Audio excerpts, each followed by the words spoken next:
Sarah's fingers danced across the screen of her phone, the blue light casting eerie shadows across her bedroom walls.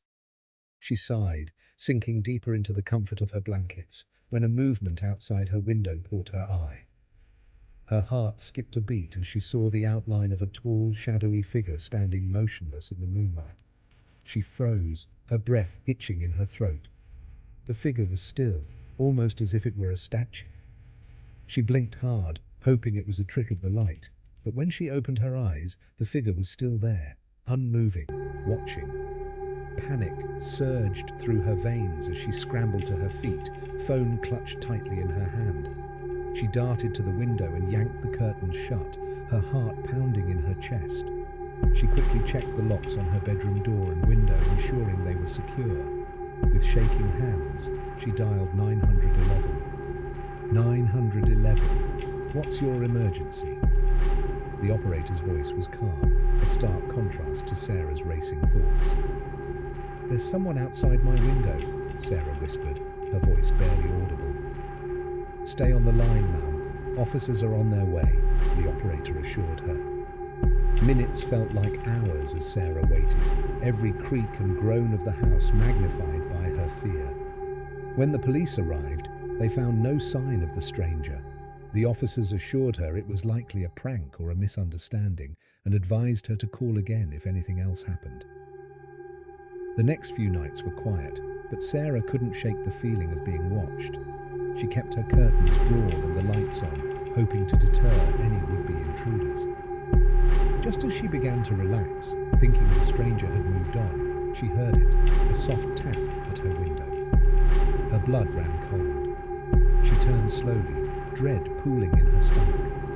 There, through a small gap in the curtains, she saw the figure again, closer this time, its face obscured by shadows. It stood perfectly still, its presence unnerving and unnatural. She grabbed her phone and dialed 911 again. He's back, she whispered urgently. The man outside my window, he's back.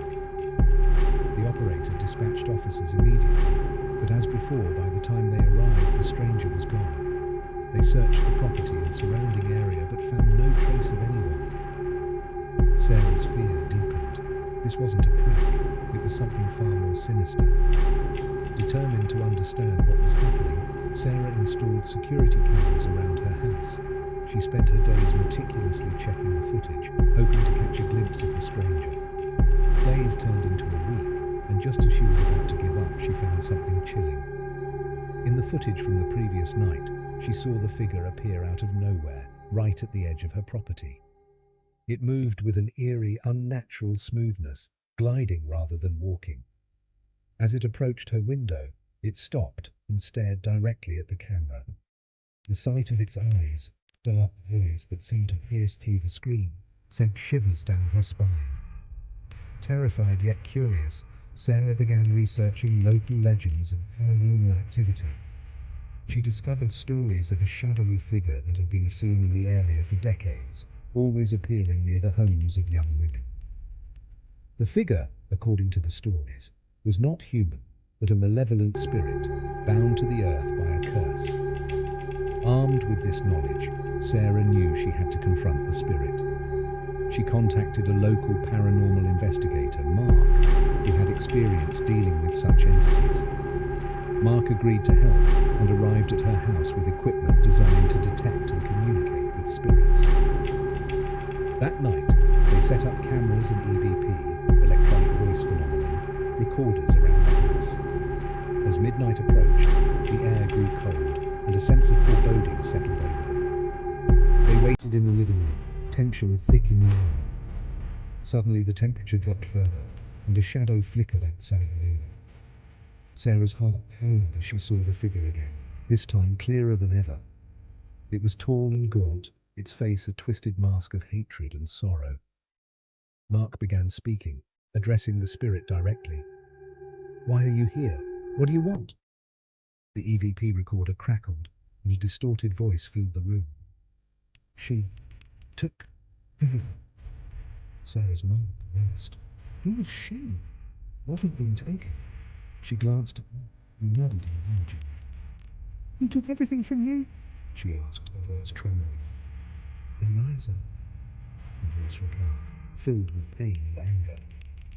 With Mark's help, Sarah delved into the history of her house. They discovered that in the early 1900s, a woman named Eliza had lived there. She was rumored to be a witch, accused of stealing the soul of a man named Thomas, who had loved her.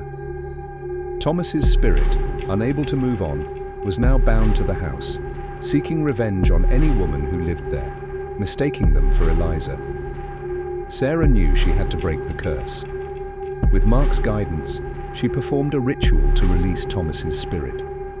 They gathered items tied to Eliza and Thomas, an old photograph, a locket, and a lock of Eliza's hair found hidden in the attic. They created a circle of salt in the living room and placed the items in the center. Sarah lit candles and began reciting an incantation Mark had prepared. The air grew thick, and the shadows around them deepened. As Sarah spoke the final words, the candles flickered violently, and a piercing wail filled the room. The figure of Thomas appeared inside the circle, writhing in agony. Sarah continued, her voice steady despite her fear. Thomas, I release you from this place. Find peace and move on. The wail intensified, and the room shook. The figure slowly dissolved, its expression softening from rage to relief. As the last remnants of Thomas's spirit faded, the house grew still. The following morning, Sarah awoke to a sense of calm she hadn't felt in weeks. The oppressive atmosphere had lifted, replaced by a peaceful silence. She and Mark reviewed the footage from the night before and saw the moment Thomas's spirit was released, a bright flash of light marking his departure. Sarah thanked Mark for his help, feeling a deep sense of gratitude. She knew the danger was gone, and Thomas had finally found peace. The nights that followed were quiet, the sense of being watched gone. Though the experience had been terrifying, Sarah felt stronger for having faced it. She knew the house held many secrets, but she was no longer afraid. She had faced the darkness and emerged victorious, ready to embrace the light.